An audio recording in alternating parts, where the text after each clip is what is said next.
فضائل ہمیں کیا ہے مل جائیں گی. تو نماز کی فضیلت کے بارے میں ہم سنیں گے, نماز سے کیا کیا بیماری دور ہو سکتی ہے اس کے بارے میں بھی سنیں گے ہم, نماز کے دنیاوی فائدے کیا ہیں انشاءاللہ اس کے بارے میں بھی ہم اس بیان میں ہم سنیں گے. نماز یہ بہت بابرکت عبادت ہے. نماز کی برکت سے دنیا بھی سنور جاتی ہے اور آخرت بھی اس کی سنور جاتی ہے. اب اندازہ کر لیجیے, نماز دنیا کے اندر پڑھ رہا ہے تو نماز کی برکت سے دنیا بھی اس کی سنور رہی ہے اور آخرت بھی اس کی سنور رہی ہے. آپ ناظرین آئیے نماز کی کچھ فضیلت کے بارے میں سب سے پہلے واقعہ سنتے ہیں, انشاءاللہ مزے کو مزہ ہے. نماز کی فضیلت کے بارے میں کہ جو شخص اچھے انداز سے نماز ادا کرے گا تو اس کے لیے کیا برکتیں ہیں, آئیے اس واقعے کو ہم سنتے ہیں. حضرت سیدنا ابو بکر بن مفضل رحمۃ اللہ تعالی علیہ فرماتے ہیں, میں نے اپنے ایک رومی دوست سے دامن اسلام سے وابستہ ہونے کا سبب پوچھا. ان کا جو رومی دوست تھا اس نے اسلام قبول کیا, لیکن اسلام قبول کرنے کی وجہ کیا رہی ہے اس واقعے میں انشاءاللہ ہم سنیں گے. اس نے بیان کیا کہ ہمارے ملک پر مسلمانوں نے چڑھائی کی, مارکا آرائی ہوئی, کچھ ہمارے لوگوں کی جان گئی اور کچھ ان کے. میں نے اکیلے 10 مسلمانوں کو قیدی بنا لیا. ملک کے روم میں میرا بہت بڑا گھر تھا, میں نے ان سب کو اپنے خادمین کے سپرد کر دیے. انہوں نے ان کو بیڑیوں میں جکڑ کر کھچروں پر سامان لادنے کے کام پر لگا دیا. ایک دن میں نے ان قیدیوں پر مقرر ایک خادم کو دیکھا. اس نے ایک قیدی سے کچھ لیا اور اس کو نماز پڑھنے کے لیے چھوڑ دیا. میں نے اس خادم کو پکڑ کر مارا اور پوچھا کہ بتاؤ تم اس قیدی سے کیا لیتے ہو؟ تو اس نے بتایا کہ یہ ہر نماز کے وقت مجھے 1 دینار یعنی کہ سونے کا سکہ دیتا ہے. ایک نماز کے بدلے کتنا؟ 1 سونے کا سکہ دیتا ہے. میں نے پوچھا کیا اس کے پاس دینار ہے؟ اس نے بتایا کہ نہیں, مگر جب یہ نماز سے فارغ ہوتا ہے اپنا ہاتھ زمین پر مارتا ہے اور اس سے 1 دینار نکل کر مجھے دے دیتا ہے. نماز کی برکت سے, یعنی کہ جب بھی وہ نماز پڑھتا ہے, نماز پڑھنے کے بعد زمین پر ہاتھ مارتا ہے, زمین سے 1 سونے کا سکہ نکلتا ہے اور یہ کیا ہے مجھے دے دیتا ہے. خادم کا بیان سن کر مجھے شوق ہوا کہ بھئی اس کی حقیقت تو جانوں کہ یہ حقیقت کیا ہے. لہٰذا جب دوسرا دن ہوا تو میں اس خادم کو یونیفارم پہن کر, یعنی کہ اس کا خادم کا یونیفارم پہن کر اس کی جگہ کھڑا ہو گیا. جب ظہر کا وقت ہوا تو اس نے مجھے اشارہ کیا, مجھے نماز پڑھنے دے تو میں تجھے 1 دینار دوں گا. یعنی کہ جیسے اشارہ کیا کرتا تھا وہ ویسے کیا ہے اس شخص نے اس کی طرف اشارہ کیا. میں نے کہا کہ 2 دینار سے کم نہیں لوں گا. وہ خادم 1 دینار لیتا تھا, لیکن جب یہ خادم کی جگہ پر کھڑا ہوا تو اس نے کہا کہ مجھے 2 دینار چاہیے, اس سے کم نہیں لوں گا. اس نے کہا کہ ٹھیک ہے. میں نے اسے کھول دیا, اس نے نماز پڑھی. جب فارغ ہوا تو میں نے دیکھا کہ اس نے اپنا ہاتھ زمین پر مارا اور وہاں سے نئے 2 دینار نکال کر مجھے دے دی. سبحان اللہ. ابھی نماز پڑھ رہا ہے, نماز کی برکت دیکھیں. جب عصر کا وقت ہوا اس نے مجھے پہلی مرتبہ کی طرح اشارہ کیا.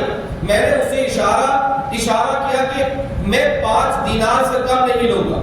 اس نے مان لیا. پھر جب مغرب کا وقت ہوا تو حسب معمول مجھے اشارہ کیا تو میں نے کہا کہ میں 10 دینار سے کم نہیں لوں گا. اس نے میری بات مان لی. جب نماز سے فارغ ہوا تو زمین سے 10 دینار نکال کر مجھے دے دیے. اور پھر جب عشاء کا وقت, نماز کا وقت قریب ہوا تو حسب عادت اس نے مجھے اشارہ کیا.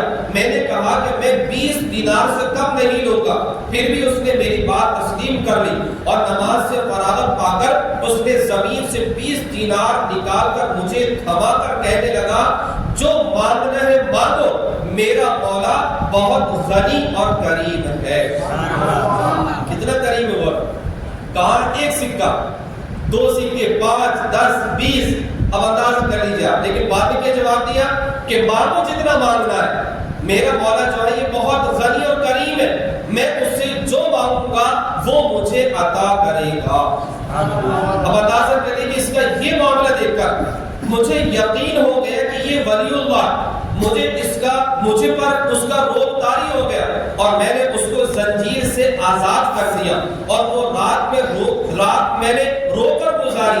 جب صبح ہوئی تو میں نے اسے بلا کر اس کی تعظیم و تکریم کی, اسے اپنا پسندیدہ نیا لباس پہنایا اور اختیار دیا کہ وہ جو چاہے کریں، یعنی کہ ہمارے شہر میں عزت والے مکان میں یا محل میں رہے، اور چاہے تو اپنے شہر چلا جائے۔ اس نے اپنے شہر جانا پسند کیا، میں نے ایک کھچر منگوایا اور زادیرہ یعنی کہ راستے کے اخراجات دے کر اسے کھچر پر خود سوار کیا۔ اس نے مجھے دعا دی کہ اللہ پاک اپنے پسندیدہ دین پر تیرا خاتمہ فرمائے۔ اس کے یہ جملہ مکمل نہ ہوا تھا کہ میرے دل میں دین اسلام کی محبت گھر کر گئی، اور پھر میں نے اپنے 10 غلام اس کے ہمراہ بھیج دیے، انہیں حکم دیا کہ اسے نہایت احترام کے ساتھ لے جاؤ۔ پھر اس کو ایک دوات اور کاغذ دیا اور ایک نشانی مقرر کر لی کہ جب وہ باحفاظت تمام اپنے مقام پر پہنچ جائے تو وہ نشانی لکھ کر میری طرف بھیج دے۔ ہمارے اور اس کے شہر کے درمیان 5 دن کا فاصلہ تھا۔ جب چھٹا دن آیا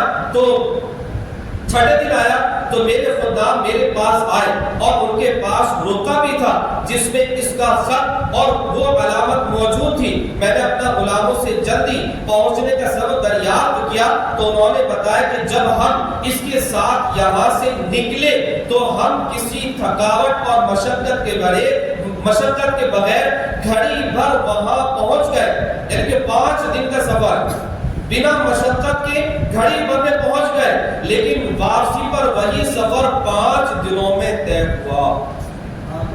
اب اندازہ کریے جو اللہ کے خاص بندے ہوتے ہیں نا، اللہ تبارک و تعالیٰ ان کو کرامتیں عطا فرماتا ہے۔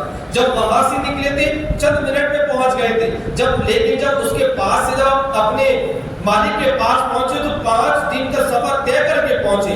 فرماتے کہ ان کی یہ بات سنتے ہی میں کلمہ پڑھ کر دامن اسلام سے وابستہ ہو گیا۔ اے میرے پیارے اسلامی، کتنا بہترین واقعہ ہے اور ہمارے لیے بہت کچھ ہے اس میں سیکھنے کے لیے۔ اے عاشقان نماز، ہم گناہگاروں کے لیے بہت بڑی نعمت ہے۔ یہ نماز جو ہے یہ ہم گناہگاروں کے لیے بہت بڑی نعمت ہے۔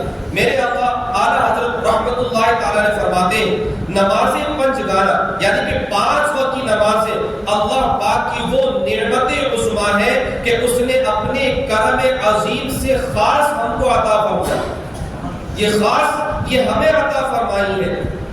لیکن یاد رکھیں ہم سے پہلے کسی امت کو یہ نمازیں نہیں ملی۔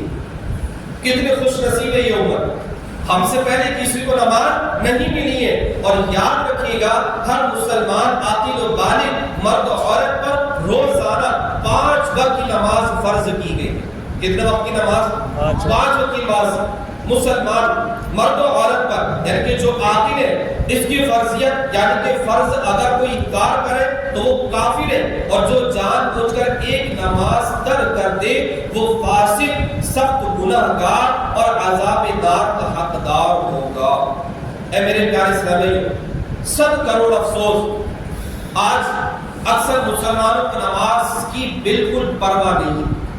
آج اگر ہم اپنے مسلمان علاقے کا اگر جائزہ لیں، نوجوانوں کی تعداد ایسی ہے جو نمازوں سے بہت دور ہے، یعنی کہ نماز کا اگر ٹائم ہو جائے گا پورے دن وہاں بیٹھے رہیں گے، جیسے اذان شروع ہوگی بہت انسان جب اذان پکاریں گے فوراً یہاں سے اپنی گھر کی طرف روانہ ہو جاتے ہیں۔ اب یاد رکھیں میرے پیارے اسلامی، آج کل اکثر مسلمانوں کا نماز کی بالکل بھی پرواہ نہیں ہے۔ ہماری مسجدیں نمازوں سے خالی نظر آتی ہیں، بالکل خالی ہے۔ اللہ پاک نے نماز فرض کر کے ہم پر یہ یقین اور احسان عظیم فرمایا ہے، ہم تھوڑی سی کوشش کریں نماز پڑھیں تو اللہ کریم ہمیں بہت سارا اجر و ثواب عنایت فرماتا ہے۔ اے میرے پیارے اسلامی، آج نماز کے جو مختصر فضائل ہیں ان فضائل کی طرف ہم توجہ کے ساتھ سنتے ہیں کہ حدیث پاک میں کتنی فضیلت ہے یہ نماز ادا کرنے کی۔ مختلف احادیث اور روایت کے مطابق اللہ پاک کی خوشنودی کا سبب نماز ہے۔ اگر کوئی چاہتا ہے کہ اللہ تبارک و تعالی راضی ہو جائے اسے چاہیے کہ وہ نماز کی پابندی کرے۔ مکی مدنی آقا صلی اللہ علیہ وسلم کی آنکھوں کی ٹھنڈک نماز ہے۔ اگر نماز ادا کریں گے ہمارے آقا صلی اللہ علیہ وسلم کی آنکھیں ٹھنڈی ہوں گی۔ انبیاء کرام علیہ السلام کی سنت نماز ہے۔ نماز اندھیری قبر کا چراغ ہے۔ اب قبر کو تو کوئی منع نہیں کر سکتا نا، وہاں تو ہر کسی کو جانا ہے، لیکن قبر کی تیاری کرنا یہ ہمارے لیے ضروری ہے۔ ہم دنیا کے گھر کو بنانے کے لیے پوری زندگی ختم کر دیتے ہیں، لیکن جہاں ہمیں ہمیشہ ہمیشہ رہنا ہے اس کے لیے ہم نے کیا تیاری کی؟ اے میرے پیارے اسلامی بھائی، اگر ہم چاہتے ہیں کہ قبر کا اندھیرا ختم ہو جائے تو دنیا کے اندر نمازوں کی پابندی کرنا شروع کر دیا۔ نماز عذاب قبر سے بچاتی۔ بھئی اگر تو یہاں اگر دنیا کے اندر دیکھیں گرمی کی اگر شدت زیادہ ہو جائے تو ہمارے حال کیسا ہو جاتا ہے، لیکن قبر یاد رکھے میرے پیارے اسلامی بھائی، حدیث پاک میں آتا ہے قبر یا تو جنت کے باغوں میں سے ایک باغ ہے یا پھر جہنم کے گڑھوں میں سے ایک گڑھا۔ اب یہ ہمیں ڈیپینڈ کرتا ہے کہ ہمیں کیا بنانا ہے۔ اگر اپنی زندگی کو نیکیاں کر کے گزاریں گے ویسے ہماری قبر ہمارے ساتھ ویسے ہو جائے گی، لیکن اگر اپنی زندگی کو اگر گناہ کر کے گزار دیا تو یاد رکھیے ہمارے ساتھ قبر ویسی ہی ہو جائے گی۔ تو آگے فرماتے ہیں نماز عذاب قبر سے بچاتی ہے۔ نماز قیامت کی دھوپ میں سایہ، وہ قیامت کے دن ہوگا، 50,000 سال کا دن ہوگا، یاد رکھیں۔ اور وہ اس وقت سورج کب ہوگا؟ سوا نیزے پر۔ اب اندازہ کریے زمین کون سی ہوگی؟ تانبے کی زمین ہوگی۔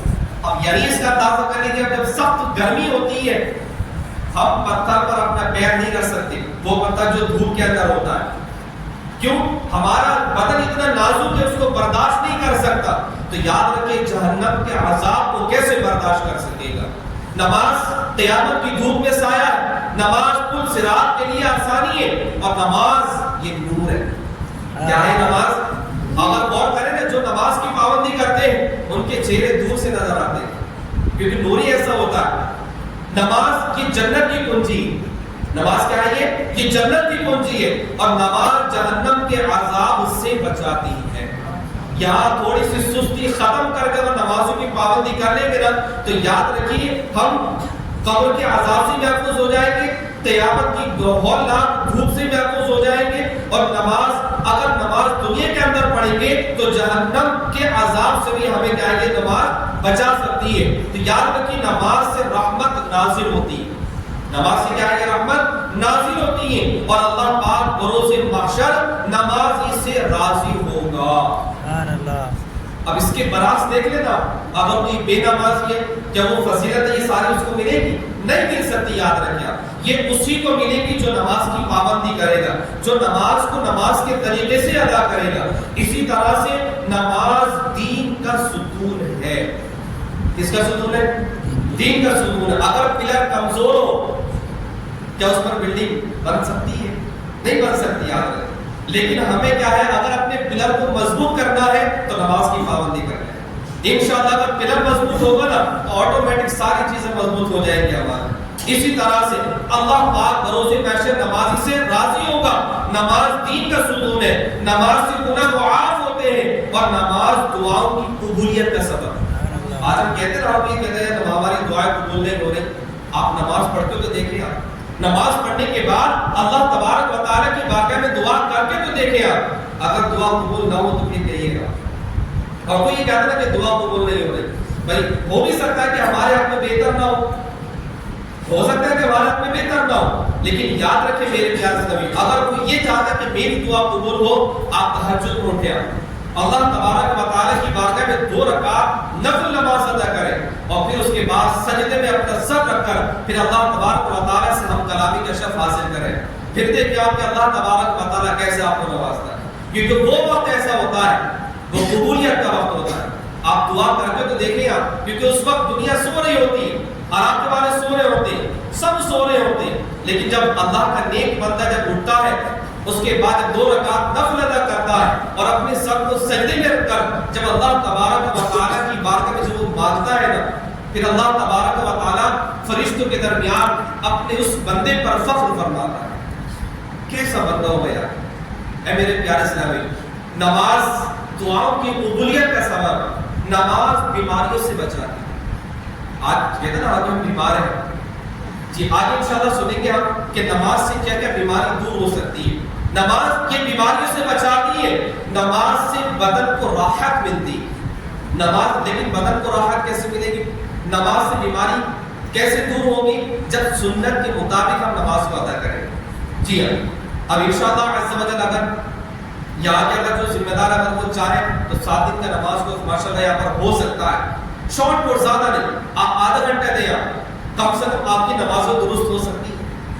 رکوع کرنے کا طریقہ، سجدہ کرنے کا طریقہ، قیام یعنی کہ کس حالت میں کھڑا ہونا چاہیے، سجدہ کیسے کرنا چاہیے، کتنی ہڈیوں پر سجدہ کرنا فرض ہے، یہ ساری کی ساری چیزیں ہمیں پتہ ہونا چاہیے. اگر ہم اپنی نمازوں کا اگر جائزہ لینا تو یاد رکھیں کتنے سال ہو چکے، لیکن اگر دیکھا جائے تو ہم سے نماز پڑھنے کا طریقہ بھی نہیں آتا. کیوں؟ کیونکہ ہم نے نماز کو نماز کے طریقے سے نہیں سیکھا ہے، ہم نے دوسروں کو دیکھ کر نماز کو سیکھا ہے. اگر میں غلط ہوں تو بتائیے. نماز کو دوسروں کو دیکھ کر ہم نے سیکھا ہے. کیوں؟ ہم جب بچپن میں ہوتے تھے ہم اپنے والد صاحب کی انگلی پکڑ کے جاتے تھے نماز پڑھنے کے لیے، بس ان کی دیکھ دیکھ کر نماز کو پڑھنا شروع کیا. اگر ہم علماء کرام کے پاس رہے، امام صاحب کے پاس رہے، اگر ان سے نمازوں کے بارے میں اگر سیکھے نا، پھر دیکھ کے سیکھنے کے بعد جب نماز پڑھیں گے، نماز سے کتنے بے شمار فوائد آپ کو حاصل ہو سکتے ہیں. لیکن نماز کو سنت کے مطابق ادا کرنا چاہیے. صلو علی الحبیب صلی اللہ تعالی علی محمد صلی اللہ تعالی علیہ وسلم. نماز سے روزی میں برکت ہوتی ہے، نماز سے روزی میں برکت ہوتی ہے، اور نماز بے حیائی اور بری کاموں سے بچاتی ہے. اب سوچتے ہیں کہ یار ہم نماز بھی پڑھتے ہیں، بعض لوگ نماز بھی پڑھتے ہیں لیکن کیا ان سے گناہ ختم نہیں ہوتے؟ کبھی غیبت کر رہے ہوتے ہیں، کبھی گالیاں دے رہے ہوتے ہیں، کبھی کسی کا دل دکھا رہے ہوتے ہیں، کبھی پڑوسی کو کیا ہے پریشان کر رہے ہوتے ہیں، کبھی کوئی والدین کو پریشان کر رہے ہوتے ہیں. لیکن یاد رکھیں میرے پیارے اسلامی، نماز بے حیائی بری باتوں سے روکتی ہے. کیسے روکتی ہے؟ ایک صحابی رسول نبی کریم صلی اللہ علیہ وسلم کے بارگاہ میں حاضر ہوئے، کہا کہ یا رسول اللہ صلی اللہ علیہ وسلم، ایک شخص ہے آپ کے پیچھے جماعت کے ساتھ نماز پڑھتا ہے لیکن اس کے بعد وہ گناہ بھی کرتا ہے. اب اندازہ کر لیجیے، آپ کے پیچھے وہ نماز بھی پڑھتا ہے جماعت کے ساتھ، اس کے بعد وہ گناہ بھی کرتا ہے، تو یا رسول اللہ ان کے بارے میں کیا کہیں گے آپ؟ تو نبی کریم صلی اللہ تعالی علیہ وآلہ وسلم نے فرمایا کہ عن قریب اس کی نماز اس کو گناہوں سے روک دے گی. سبحان اللہ. اس کی نماز عن قریب اس کے گناہوں سے کیا ہے اس کو روک دے گی. وہی صحابی رسول فرماتے ہیں کہ چند دن کے بعد کیا دیکھا کہ اس نوجوان شخص نے اپنے گناہوں سے توبہ کر لی. نماز بے حیائی بری باتوں سے روکتی ہے اور نماز شیطان کو ناپسند ہے. اب اندازہ کر لیجیے، اگر ہم نماز پڑھتے ہیں تو شیطان کو یہ ناپسند ہے، اور اگر نماز نہیں پڑھتے تو اس کا دوسرا پہلو بھی تو شیطان کیا ہوتا ہے؟ خوش ہوتا ہے. اب یہ آپ کو ڈیسائیڈ کرنا ہے کہ ہمیں شیطان کو ناراض کرنا ہے یا شیطان کو خوش کرنا ہے. تو یاد رکھیں انشاءاللہ عز و جل نمازوں کی پابندی کریں گے انشاءاللہ. نماز قبر کی اندھیرے میں تنہائی کی ساتھی، وہاں تو کوئی نہیں ہونے کا، یا تو دوست احباب ہوتے ہیں، اگر کوئی پریشانی ہوتی فوراً اٹھا کے کیا ہے وہ کچھ نہ کچھ کام کر دیتے، پریشانی دور ہو جاتی ہے. لیکن قبر میں کون ساتھ دے گا؟ یاد رکھیے قبر کے اندر ہماری نماز ہمارے ساتھ دے گی.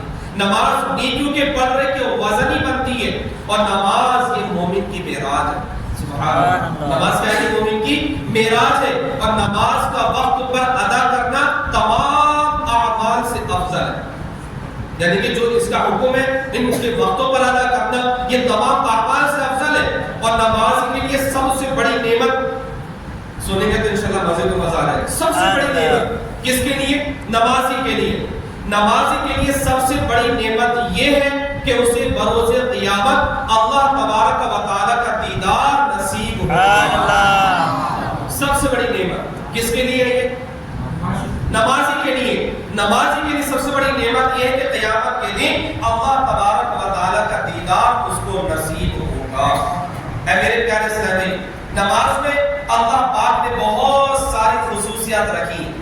مثلا ہر مشکل، پریشانی، تنگ دستی، بے روزگاری، عرض یہ کہ ہر طرح کی مشکلات میں نماز بہترین مددگار. اگر پریشانی ہے نا، اللہ تبارک و تعالی کی بارگاہ میں آپ وضو کر کے آ جائیں، نماز کو ادا کرنا شروع کر دیں، آپ کی پریشانی دور ہو جائے، آپ کی مشکلیں ختم ہو جائیں گی، آپ کی بے روزگاری یہ ختم ہو جائے گی. کیونکہ اللہ تبارک و تعالی قرآن پاک میں ارشاد فرماتا ہے وَاسْتَعِينُوا بِالصَّبْرِ وَالصَّلَاةِ، کیا ہے؟ اور صبر اور نماز سے مدد چاہو. آپ نماز پڑھو، اللہ تبارک و تعالی آپ کی مدد فرمائے گا. آپ پڑھ کے تو دیکھیں. آپ تو میرے پیارے اسلامی، معلوم ہوا ہمیں کوئی مشکل آئے، کسی قسم کی کوئی پریشانی ہو، ہم نماز پڑھے، اس کے ذریعے سے مدد چاہے تو انشاءاللہ کریم غیب سے مدد ہوگی اور پریشانی دور ہو جائے گی۔ صلو علی الحبیب صلی اللہ تعالی علی محمد صلی اللہ تعالی علیہ وسلم۔ اب پریشانی کیا ہوتی ہے، پریشانی دور کیسے ہوگی؟ آئیے ایک چھوٹا سا واقعہ سنتے ہیں۔ حضرت سیدنا عبداللہ ابن عباس رضی اللہ تعالی عنہ کا ایک بیٹا تھا، آپ اس سے بہت زیادہ محبت فرمایا کرتے تھے۔ ایک مرتبہ یوں ہوا کہ آپ کے اسی چہیتے بیٹے کا انتقال ہو گیا۔ اگر ہمارے گھر میں کسی نوجوان کا اگر انتقال ہو جائے ہمارے حالات کیسے ہو؟ یہاں تک کہ بعض دفعہ دیکھا بھی جاتا ہے کہ نمازوں کو بالکل ختم کر دیتے اور کیسا ماحول ہوتا ہے یہ آپ لوگ جانتے ہیں۔ لیکن یہ صحابی رسول ہے، آپ ان کی زندگی کو دیکھیں، آپ بہت محبت فرماتے تھے بیٹے سے، تو اسی بیٹے کا اسی چہیتے بیٹے کا انتقال ہو گیا۔ جب حضرت عبداللہ بن عباس رضی اللہ عنہ کو بتایا گیا کہ آپ کا بیٹا وفات پا گیا تو آپ یہ خبر سن کر نماز میں مشغول ہو گئے۔ یہ خبر سن کر آپ نماز کے اندر مشغول ہو گئے اور اتنی لمبی نماز پڑھی کہ آپ کے بیٹے کو غسل بھی دے دیا گیا، کفن بھی پہنا دیا گیا، یہاں تک کہ لوگ اسے دفن کر کے جب واپس آئے تب آپ نے سلام پھیرا۔ اب اندازہ کر لیجیے کہ نماز سے کیسی محبت ہے، یعنی کہ آپ کے ایک بیٹا کیسی محبت ہوتی بیٹے سے، والدین، لیکن اسی بیٹے کا اگر انتقال ہو جائے اندازہ کر لیجیے تو پھر کیا ہے؟ آپ نے اتنی لمبی نماز پڑھی کہ اس کو غسل بھی دے دیا گیا، کفن بھی دے دیا گیا، دفنا بھی دیا گیا۔ لوگوں نے اس کی وجہ پوچھی تو آپ نے فرمایا کہ مجھے اس بیٹے سے بہت محبت تھی۔ کیا فرمایا آپ نے؟ کہ مجھے اس بیٹے سے بہت محبت تھی اور میں اس کی جدائی کا صدمہ برداشت نہ کر سکتا تھا، لہٰذا نماز میں مشغول ہو کر اس صدمے سے بے خبر ہو گیا۔ سبحان اللہ، یعنی کہ اس صدمے سے بے خبر ہو گیا۔ نماز سے کیسی محبت تھی اے میرے پیارے اسلام بھائی۔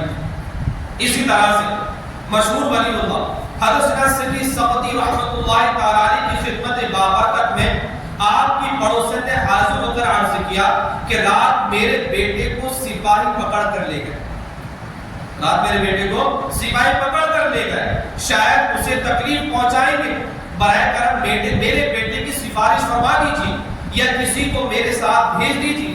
پڑوسن کی فریاد سن کر آپ کھڑے ہو کر خشوع اور خضوع کے ساتھ نماز میں مشغول ہو گئے۔ جب کافی دیر ہو گئی تو اس عورت نے کہا کہ اے ابو الحسن جلدی کیجیے، کہیں ایسا نہ ہو کہ حاکم میرے بیٹے کو قید میں ڈال دے۔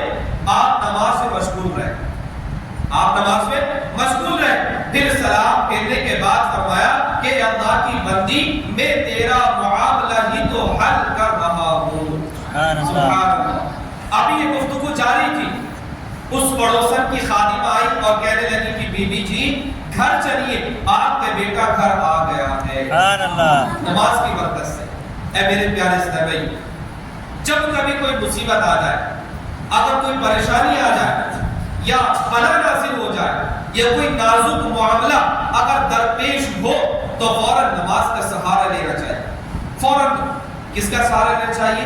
نماز کا سہارا لینا چاہیے، کیونکہ ہمارے پیارے آقا صلی اللہ علیہ وسلم اہم معاملہ پیش آنے پر نماز سے مشغول ہو جاتے تھے۔